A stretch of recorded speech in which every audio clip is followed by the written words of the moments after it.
tomé posesión el día 10 de febrero, y al menos del mes una persona acudió a demandar al Poder Legislativo ante el Poder Judicial del Estado porque se inconformó al argumentar que no le permitían entrar por la cuestión de la edad. Rebasaba el tope de la edad que marcaba la ley y por eso se fue a un juicio local.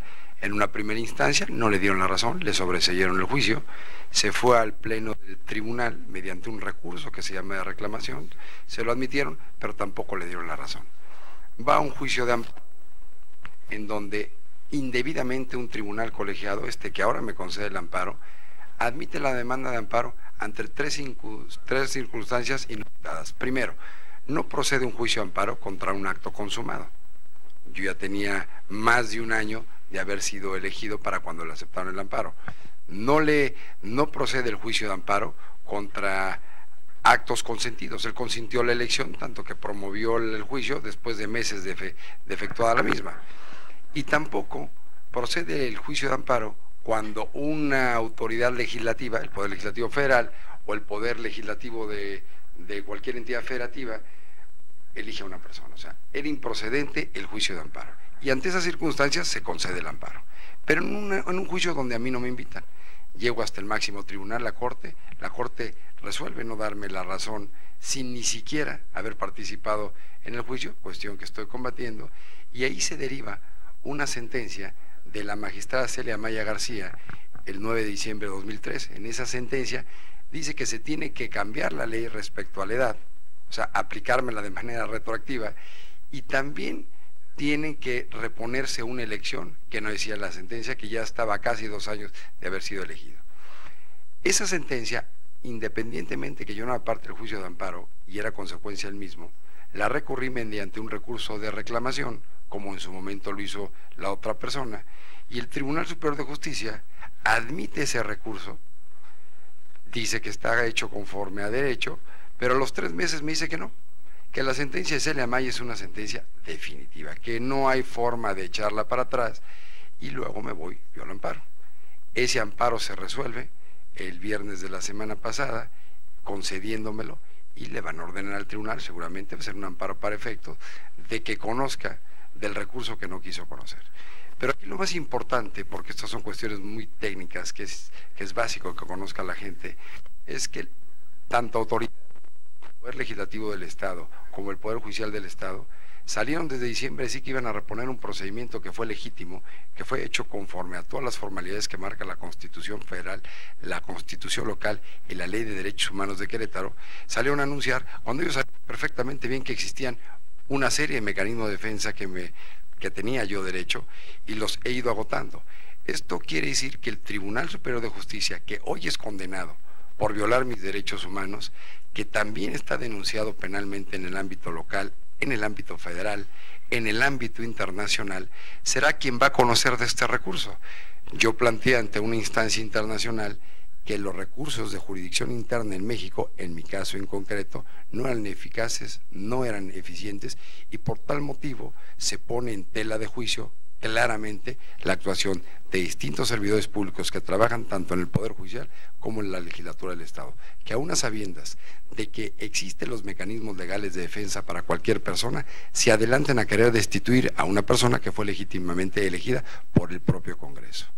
Y además, yo recuerdo que en ese proceso, bueno, pues hubo una votación unánime, que fue la primera vez en la historia de la elección de un ombudsman, de un presidente de la entonces Comisión Estatal de los Derechos Humanos, hoy Defensoría, que era algo que no se esperaba francamente, pero de los diputados al Congreso local, el 100% de ellos te dieron el voto, y esto nos hablaba entonces de que se estaba violentando pues también esa representación popular, ¿no? Así fue. Es la primera vez, como bien lo dices, que una persona era elegida de manera unánime por los 25 diputados que integran el Congreso del Estado.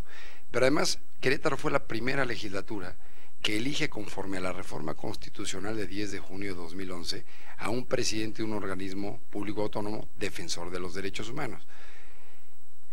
En general se espera que un se espera, porque digo, mucha gente así lo piensa, que un organismo público defensor de derechos humanos, ya sea comisión, defensoría, procuraduría, la misma Comisión Nacional de los Derechos Humanos, actúe al ritmo que le marcan los gobiernos, tanto de los estados o el gobierno federal. ¿Por qué? Porque no hacen una defensa integral de los derechos humanos, se guardan cosas. En el caso de Querétaro es la excepción. En Querétaro sí se hace una defensa institucional, claro, somos parte del Estado mexicano, somos un organismo público, pero sin ningún tipo de limitación legal, más que lo que nos marca la propia Constitución Federal, la Constitución del Estado y obviamente la Ley de Derechos Humanos. Esto incomoda a muchas autoridades. Incomoda porque nosotros les tenemos que decir qué hicieron mal o qué dejaron de hacer, violando los derechos humanos de las personas. Cuando uno emite una recomendación, un acuerdo de responsabilidad que acepta una autoridad o un informe especial, en modo alguno quiere decir que el gobierno del Estado no sirva, ni tampoco la dependencia o la institución. Simple y sencillamente son áreas de oportunidad donde estamos señalando nosotros a un servidor público o diversos servidores públicos que en un ejercicio abusivo, excesivo u omisivo que tienen encomendado, violan derechos humanos.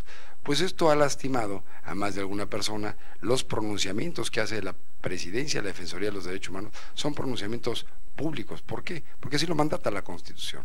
Se tacha que el presidente y algunos de sus elementos que trabajan ahí somos protagonistas, pero no es el protagonismo lo que rige a la institución, sino el estricto apego a la ley y el fortalecimiento de las instituciones.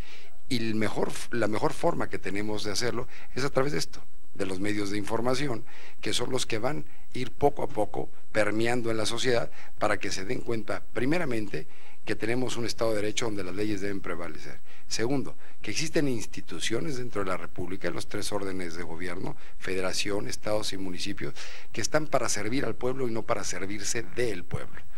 Y tercero, y muy importante, que esta defensoría hace una vigilancia estricta en materia administrativa para que cuando estas autoridades, en el caso de la Defensoría de Querétaro, violen derechos humanos, nosotros vamos a conocerlos y vamos a señalarlos. Me refiero a los 18 municipios y al gobierno del Estado.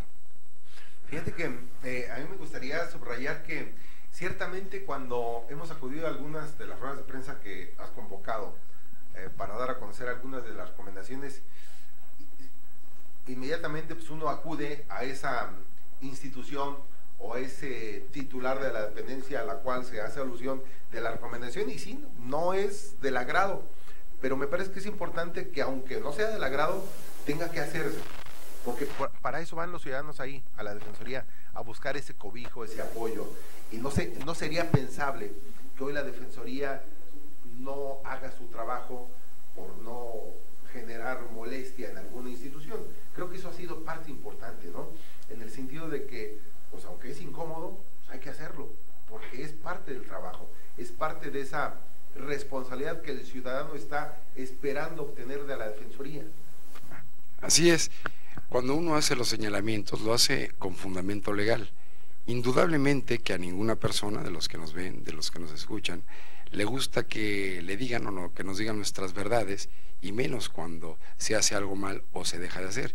Pues las autoridades son objeto de estos señalamientos por estos organismos públicos defensores de derechos humanos, y en Querétaro, como se dice coloquialmente, no recibimos línea de nadie. No somos subordinados ni del Poder Ejecutivo, que es el gobernador, ni de ningún Poder Ejecutivo municipal. Tampoco somos subordinados del Poder Judicial y tampoco lo somos del Poder Legislativo. Sí es cierto que tenemos un mandato que a través de la representación popular, o sea, los representantes populares en el Congreso son los que eligen al presidente de la Defensoría de los Derechos Humanos, pero están depositando la confianza en este servidor público para que haga los señalamientos, pero no a modo. Hago los señalamientos en estricto apego a derecho cuando hay que hacerlos. No se puede titubear ni dudar cuando está en juego la vida de una persona, la libertad personal, la integridad física, la integridad psíquica o cualquier otro hecho que reviste este carácter de grave, pues vulnere derechos fundamentales. Porque repito, los servidores públicos estamos para servir y no para servirnos de la gente, y somos trabajadores, somos empleados de la gente. Estamos con el doctor Miguel Nava Alvarado, presidente de la Defensoría de los Derechos Humanos aquí en el Estado de Querétaro. Miguel, ahora, ¿cuál es el procedimiento, cuál es el punto siguiente que se continúa en este proceso? ¿Qué va a suceder? Bueno, esta sentencia pone fin al dilema que existía entre que si se reponía el procedimiento o no. Fue muy enfático el Poder Judicial Federal, a cargo de este primer tribunal del 22º circuito, al ordenar por tercera ocasión a la legislatura del Estado, que se resistía, de dejar sin efectos todas las reposiciones del procedimiento. Y digo insistir, porque a mí me fue concedida una suspensión en este juicio de amparo desde el mes de julio de 2014. Aunque el Poder Judicial del Estado en el tribunal y también la legislatura del Estado tenían conocimiento de esto, por mandato de la Autoridad Judicial Federal y porque también yo se los hice saber, no quisieron cumplir con la suspensión. Yo tuve que estar promoviendo un incidente de defecto y exceso en el cumplimiento de la suspensión para que dejaran ellos de reponer un procedimiento de forma ilegal. Fue hasta el mes de octubre, hasta el 23 de octubre, cuando de manera definitiva se fundó un incidente y hubo una suspensión. Aún teniendo la suspensión, habiéndola aclarado, habiendo ordenado la autoridad federal, seguía resistiéndose la legislatura en querer reponer el procedimiento. Le ordenó inclusive el Poder Judicial del Estado que dejara sin efectos todos los actos de simulación que realizó para efecto de reponer el procedimiento, pero no los dejaba. Se lo volvió a ordenar el Poder Judicial y tampoco los quería dejar la legislatura. Fue hasta que el Poder Judicial Federal, el día 9 de enero del 2015, le ordena de manera tajante que deje sin efectos los procedimientos de elección, cuando entonces estuvo en posibilidad de determinar concederme el amparo y protección de la justicia federal. ¿Qué quiere decir esto? Que todo lo que hizo la legislatura y el Poder Judicial para destituirme, porque esa es la realidad, fue para destituirme, anunciaron mi destitución sin que se hubieran solventado cada uno de los procedimientos legales, pues quedó totalmente sin efectos. Ahora se encuentran en el dilema de que va a conocer precisamente el recurso que no quiso conocer el Pleno del Tribunal Superior de Justicia, pero ante una circunstancia muy peculiar, porque existirían, como legalmente se dice, conflictos de intereses. El Tribunal Superior de Justicia lo tengo denunciado penalmente ante las autoridades locales de Procuración de Justicia. Lo tengo denunciado penalmente ante la Procuraduría General de la República. Tengo una petición en el Sistema Interamericano de Protección de los Derechos Humanos por la ineficacia e ineficiencia de los recursos judiciales en Querétaro. Pero además, hoy sabemos, y es del dominio público, que están sentenciados por una autoridad judicial en una sentencia de amparo, Autoridad Judicial Federal, por haber violado mis derechos humanos. Entonces van a ser ellos que con todo este matiz de parcialidad van a resolver a favor de una reposición o no. Esa es la situación en la que me encuentro. Yo pienso que no van a hacer otra cosa más que regresar al cauce legal como se debió haber hecho desde un principio. Pues ojalá que se retome esa idea de justicia, de dar a cada quien lo suyo, porque me parece que esto permitiría evidentemente el que la Defensoría, en la figura de su presidente, pues se aboque de tiempo completo a ese asunto y pues ya hacer a un lado esta etapa en la que pues de manera lamentable se ha tenido que utilizar el tiempo, por ejemplo, pues en la defensa del ombudsman queretano, que es tiempo valioso para quienes hoy van a la Defensoría a solicitar el apoyo de la institución. Así es, el daño se le hace a la institución y a la gente, porque la gente debe confiar en las instituciones. Una de las instituciones del Estado mexicano es la Defensoría de los Derechos Humanos de Querétaro, como cualquier otro organismo público en el país o el organismo nacional, pero también hay que ser muy conscientes que los que integran hoy el Poder Judicial Estado en su máximo tribunal, que es el Tribunal Superior de Justicia, son personas que algunos tienen más de 20 años en el tribunal. Ya trabajaron, ya dieron lo que tenían que dar, y es importante que el Tribunal Superior de Justicia se vaya renovando, porque parece modo mentira, se hacen de los puestos y no los quieren dejar jamás. El derecho, como cualquier otra rama del conocimiento, va evolucionando. Hoy sentamos un precedente, no nada más en Querétaro, a nivel nacional e internacional, que quienes están encargados de proteger a las personas, de garantizar los derechos humanos, a veces, al menos en el caso del defensor de los derechos humanos de Querétaro, se tiene que defender de ellos. Sí, muy bien, pues mi señor doctor Miguel Alvarado, antes de concluir, me gustaría que nos platicaras 2015, cuál va a ser la tónica, el trabajo de la Defensoría que encabeza la Defensoría de Derechos Humanos para el Estado de Querétaro, para la sociedad queretana. Bueno, desde el inicio de mi gestión, yo he hecho alusión que la mejor forma de proteger los derechos humanos es previniendo las violaciones, teniendo un acercamiento permanente con la sociedad para que estos derechos humanos que tienen que ver con vida, con distintas libertades, con la salud, con la educación, con la vivienda y una serie de derechos que permitan a una persona o a un grupo de personas, una familia, tener una calidad digna de vida, pues se cumplan. Entonces, repito, la mejor manera de proteger los derechos humanos es previniendo las violaciones. Nos acercamos con la gente a las escuelas, a los servidores públicos, municipales, estatales, para efecto de que conozcan lo que se tratan los derechos humanos. He girado inclusive oficios a los 3 organismos públicos autónomos, 3 en el estado que existen, a la Entidad Superior de Fiscalización, a la Comisión para el Acceso a la Información, la CEIG, y también al Instituto Electoral de Querétaro, para que nos permitan acudir a sus instalaciones o ellos vayan a las nuestras, para que vean lo que trata la reforma constitucional de derechos humanos del 10 de junio de 2011. Entonces, este trabajo que hemos hecho en el 2012, todo el 2013, el 2014 y empezamos tiene una prioridad: prevenir violaciones a los derechos humanos. Esto no quiere decir que la Defensoría de los Derechos Humanos no reciba las quejas por violación a los derechos humanos, que lo hemos hecho y seguiremos en todo momento emitiendo los pronunciamientos que haya lugar cuando existe una violación a los derechos humanos. Muy bien. Oye, finalmente, fíjese, yo quisiera comentar que ya vienen los tiempos político-electorales y por ahí seguramente en las boletas va usted a ver el nombre de Celia Maya, magistrada hoy en el Tribunal Superior de Justicia. Ella ya ha sido candidata en varios momentos a diversos cargos, bueno, al cargo de gobernador, y por lo que tengo entendido, Morena va a impulsar a la hoy magistrada, y habría que valorar y que sopesar cuál sería entonces hoy esa calidad que tiene Celia Maya, que pues hoy estaría en la búsqueda de esa posibilidad de ser candidata otra vez al gobierno del estado a través de Morena, y qué idea tiene ella de la justicia cuando pues se está viendo que justamente la justicia no es algo que tenga muy claro.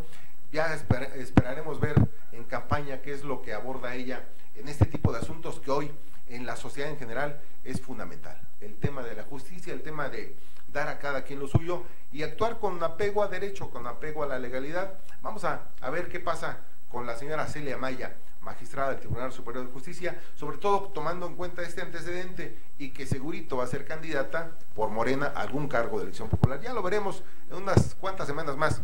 Escucharemos cuál es el cargo al que aspira ahora Celia Maya en este proceso electoral. Mi estimado doctor, pues yo te agradezco muchísimo que nos hayas hecho el favor de acompañarnos, de compartirnos este estatus en el que se encuentra hoy ese procedimiento, y que pues ojalá que muy pronto ya se vea la luz al final del túnel y que finalmente haya un trabajo como se ha venido haciendo, en donde los beneficiarios sean los queretanos que van a buscar ese cobijo, ese apoyo, esa orientación por parte de la Defensoría de los Derechos Humanos. Así es, Facundo, muchas gracias a ti, muchas gracias al público que nos hace favor de vernos, de escucharnos, y tengan plena seguridad que la Defensoría de los Derechos Humanos no sigue línea de nadie. Seguiremos actuando conforme a derecho y estamos abiertos a cualquier tipo de crítica, a cualquier tipo de propuesta, pero siempre en un estricto cumplimiento de la ley y al fortalecimiento de las instituciones de la ley.